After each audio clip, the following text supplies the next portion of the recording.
Manonona ny fiadanan'ny tompo amintsika ary raha lasina malala isany nahitatra ity fandarana manokana izay arahantsika isakariva eto amin'ity fampitana amin'ny Facebook na fampitana amin'ny radio ity Andriamanitra ilay tompon'ny fiadanana hitany tokantrano tsirairay avy izay manaraka izao fotoana izao. Amin'ity herinandro ity isika dia anaraka lohahevitra lehibe anankiray manao hoe ny tanan'i Jesosy. Ny tanan'i Jesosy izay mitondra tombontsoa ho anao, ny tanan'i Jesosy izay afaka hanova ny fiainanao, ny tanan'i Jesosy izay afaka hanome ireo izay ilainao ahafahanao manompo azy, ahafahanao miandry ilay fiaviany fandroany eny amin'ny raoanlanitra. Ka mialohan'ny andiniantsika ny tanan'i Jesosy zany dia hivavaka isika aloha, dia hivavaka isika.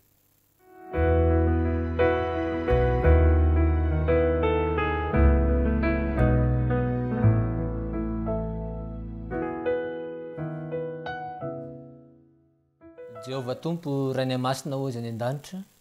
Rainay Malan Kristy mpamonjy anay ianao, misaotra anao izay Jesosy io satria namenao tombontsoa manokana indray afaka handray ny teninao, aoka amela ny fahotako izay hitondra izany ianao ary ny teninao anie dia ho tany lonaka ho any am-pony tsiray afaka hitsimoka ampahery any tsiray afy dia mety inona fa mianjy zanakao amin'ny anaran'i Kristy. Amen.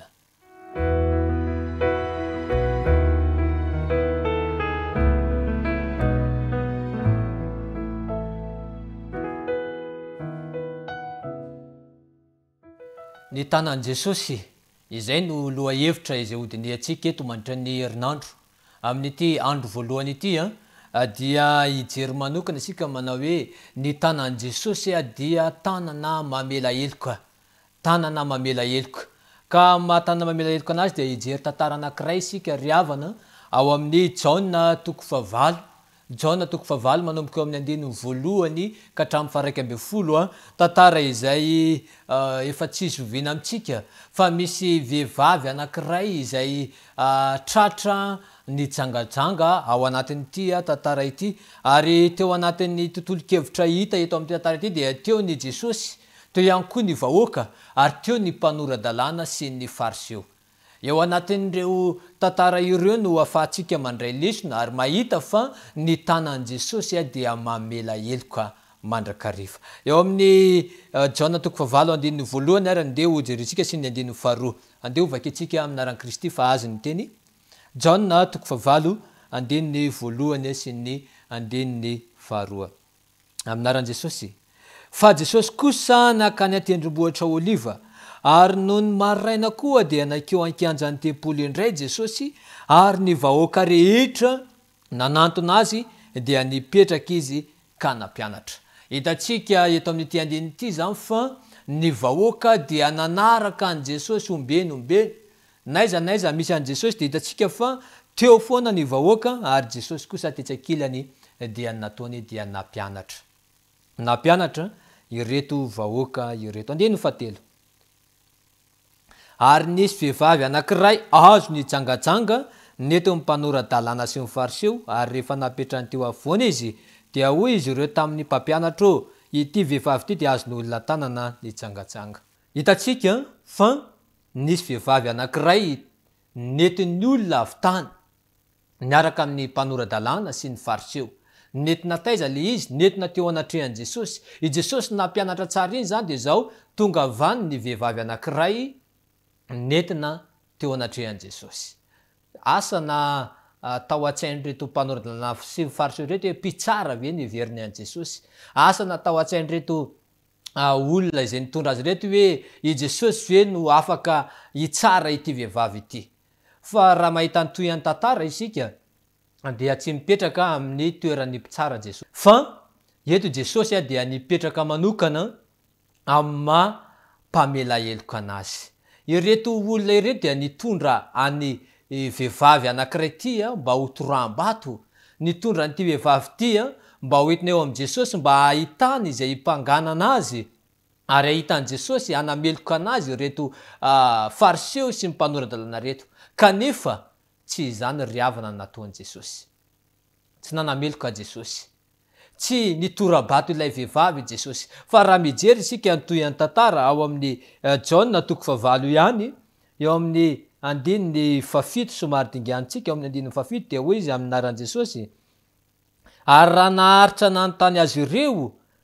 ary raha naharitra nanontany azy ireo dia nitraka izy ka nanao taminy hoe izay tsy nanota eo aminareo no aoka hitorabato azy. Ravako malala isany eo anatrehan'ny safotofotony fiainana eo anatrehan'ny fahaverezan-kevitra ity vehivavy ity tsy hita intsony hoe iza no antsapazana, tsy hita intsony hoe aiza no ale satria dia ao ambadiky ny fitondrana anazy teo amin'i Jesosy dia hitantsika fa tsy maintsy fahafatesana ny ao ambadiky izay ary ny lalàna izay mipetraka hatrany amin'ny lalàna napetraky ny Mosesy dia izao hoe rehefa manota ny olona anankiray avy hatrany dia tsaraina eo ny eo avy hatrany dia hotoram-bato ary ity vehivavy ity dia efa niomana ny hotoram-bato kanefa inona no zavatra nitranga ary avaka malala isany eo amin'ny andininy fafito nitondra fanantenana indray ho an'ity vehivavy ity Jesosy nitondra fijery vaovao teo amin'ireo manodidina Jesosy fijery vaovao teo amin'ny vahoaka fijery vaovao teo anatrehan'ny mpanoradalàna sy ny fariseo izay olo ny lalàna izay atao hoe mpanoratra ny lalàna mpandika ny lalàna teo amin'ny tany sy ny fanjakana dia nitondra fomba fijery vaovao ho an'ireto olona ireto Jesosy ao amin'ny andininy favalo dia zao niondrika indray Jesosy ka nanoratra teo amin'ny tany tamin'ny ratsan-tanany rehefa teo ny mpanoradalàna teo ny fariseo teo ny vahoaka dia inona ny zavatra nitranga niondrika Jesosy niondrika nanoratra tamin'ny tany iray Jesosy satria fatany fa mila fandraisana ity vehivavy ity fatany fa mila akekizina ity vehivavy ity dia niondrika teo anatrehan'ilay vehivavy Jesosy. Ryavana amin'ny fahotana anankiray dia matetika ny olona mandao anao matetika ny olona no miala lavitra anao fa izao eto amin'ny tantara ity dia izao nitratra nijangajanga ilay vehivavy tsy nandao Jesosy tsy nitorabady Jesosy fa vao maika izy niondrika teo akaikin'ilay vehivavy ary nanoratra teo anoloan'ilay vehivavy nanoratra tamin'ny tanana hoe izay tsy nanota taminareo no aoka hitorabato azy. Misy lesona lehibe azontsika raisina amin'izany tantara izany nampiasa ny tanany ry havako Jesosy Kristy na dia nanendrika ny fiarahamonina na dia nanendrika ilay vehivavy ireo ampitondra fivavahana tamin'izany fotoana izany i Jesosy kosa tsy mba nanao an'izany fa nitondra fanantenana indray ho an'ilay vehivavy tratra nijangajanga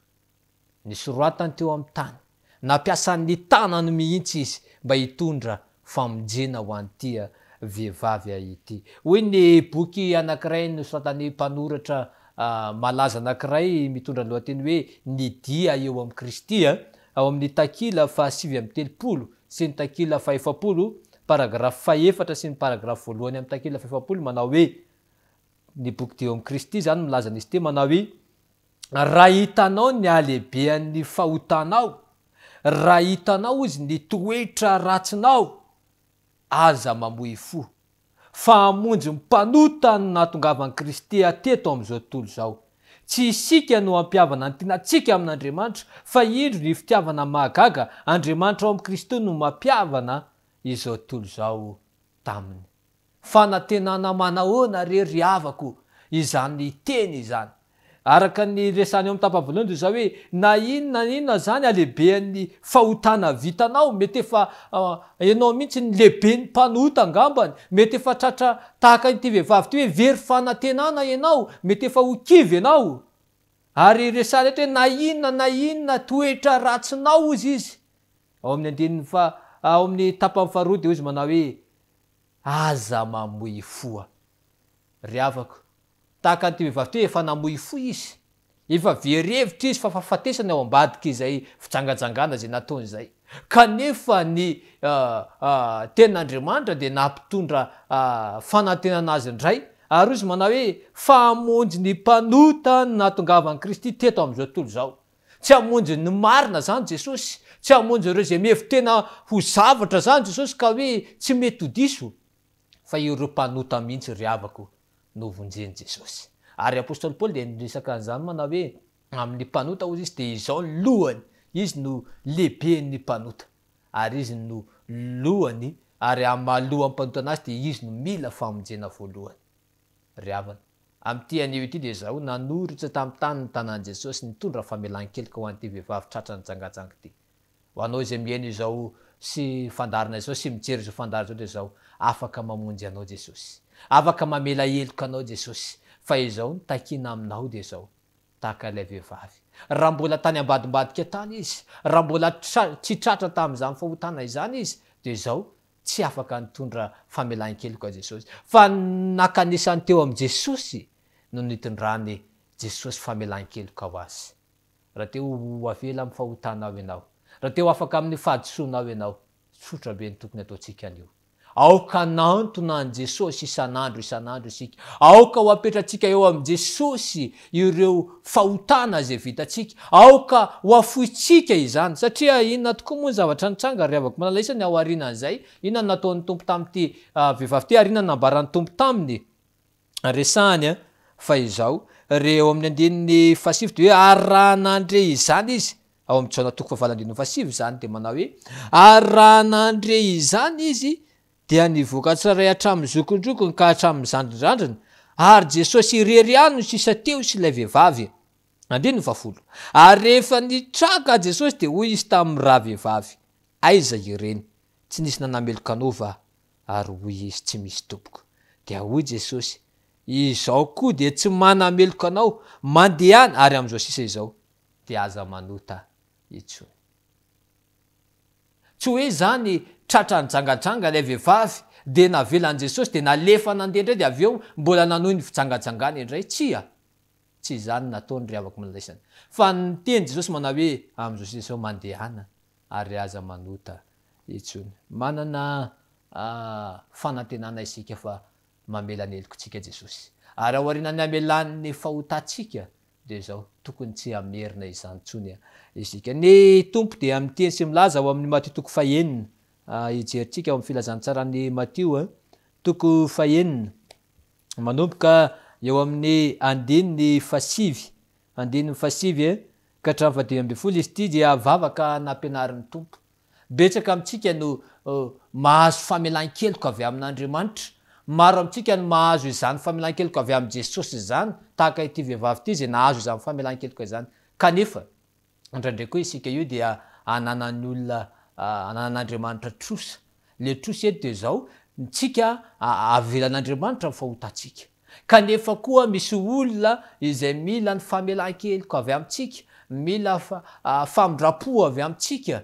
kanefa indraindray tsika dia tsy mety manao an'izany. Ao amin'ny vavaka nampianarin'ny tompo dia resahany ao amin'ny Matio 9, 1:7 ka hatramin'ny 12 ny vavaka nampianarin'ny tompo manao hoe rainay zay any an-danitra, ho amasina ny anaranao, tonga ny fanjakanao, ataonay sitraponao, hoe ty tany tahaka ny an-danitra. Dia resahany ao amin'ny 12 manao hoe mamela ny helokay tahaka ny namelanay zay meloka taminay. Jesosy zany dia efa nampianatra mihitsy hoe mila mamela heloka aloha isika, izay vao mandray famelan-keloka. Ary eto ry havako dia ampianarin'ny tenin'Andriamanitra isika mba hifamela heloka, ampianarin'i Jesosy tsika mba amela ny heloky ny hafa ihany koa raha tiatsika ny ho voavela heloka. Ary ao amin'ny 14 dia mazava ny tenin'Andriamanitra, ary raha ny tanan'i Jesosy tanam-pamelan-keloka, isika ihany koa ny tanantsika koa mila tanana mamela heloka, satria zanak'Andriamanitra isika, satria kristianina isika, kristiny modelitsika, dia mila mamela heloka isika. 14 ao amin'ny Matio 9:14. Fa raha mamela ny fahadisoan'ny olona ianareo, dia mba hamela anareo koa ny rainareo zay any an-danitra. Fanantenana lehibe zany raha ohatra ka mamela ny fahadisoan'ny olona, fahadisoan'ny hafa isika, dia izao Kristia dia efa vonona amela ny fahadisoantsika. 15 Fa raha tsy mamela ny fahadisoan'ny olona ianareo, dia tsy mba hamela ny fahadisoanareo ny rainareo zay any an-danitra. Misy olona dia izao efa tany amin'ny taona 750 tany izy mifamaly tamin'ny olona, ary efa mifamela heloka tamin'ny olona, efapolo taona 20 taona teo arina 20 sy 20 tsika zao mbola tsarony ihany manao hoe kiraha tsy tadidiko anga ianao le famaly tamiko lay tsy tadidiko ianao le nanao an'izao tamiko nefa izy efa mifamela tsy famelan-keloka zany amin'Andriamanitra fa misy reserve izany fa ny famelan-keloka dia tsy mamerina intsony ireo zavatra ratsy vitan'ny olona ary androany dia miantso anao ny tompo raha andray famelan-keloka avy amin'Andriamanitra ianao andray famelan-keloka avy amin' Jesosy ianao tahaka an'ity vehivavy tratra ny drangajanga ity de zao aoka mela ny fahatson'ny hafa ianao miantso antsika ny tompo androany raiso ny tanan'i Jesosy zay tanana mamela heloka ninona fahotana zay vitanao ninona lasa ratsinao ry afaka malala isany azonao ataony tonga olona vaovao androany miaraka amin'i Jesosy raiso satria afaka mamela ny fahotanao Jesosy afaka mamonjy anao izy afaka manadio anao izy androany manatona azy tahaka an'ilay vehivavy sy nanantona anazy mety hoe nanantona antery ilay vehivavy satria tratra dia nentina tery kanefa ny raiso no tombotsoa ny fanatonana an' Jesosy androany ary miantso anao Jesosy aoka anantona azy ianao aoka anatona eo ampotry ny azy fijaliana ianao ary raha angataka famelan-keloka ianao androany de tadio fa amelanao Andriamanitra kanefa manahoana io olona izay mila ny famindrapo avy aminao io manahoana io olona izay mila famelan-keloka avy aminao io aoka ry havako hamela ny fahadisoan'ny hafa koa ianao ary rehefa zany de vita fihavanana amin'Andriamanitra ianao ary vita fihavanana amin'ny olona tahaka ilay azy fijaliana satria Kristy nampihavana ny olona tamin'ny Andriamanitra ary nampihavana ny olona amin'ny olona samy olona miantso anao ny tompo misy amintsika zay tonga eto ve maniry ny andre famelan-keloka avy amin'Andriamanitra misy amintsika zay tonga eto ve maniry ny vita fihavanana amin'Andriamanitra aoka izy anantona eo ampototry ny azy fijaliana aoka izy anantona ny Kristy ary rehefa izany dia azo fanadiovana am' Jesosy satria hoy ny tompo manao hoe namena tahaka ny jaky aza ny vahotanao de ovitsiko tahaka ny oram-panala andeha hivavaka isika eo fampianatsika izany tenin'Andriamanitra izany ka anantona an' Jesosy isan'andro isika hiaraka hivavaka isika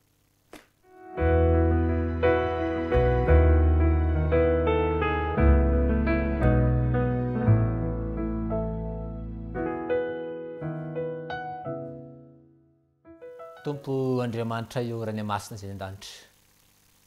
tsapanay ray malala ho fa ny tananao dia mamela heloka mitondra fanantenana ho anay tsirairay avy azonao antoka androany tompo malalo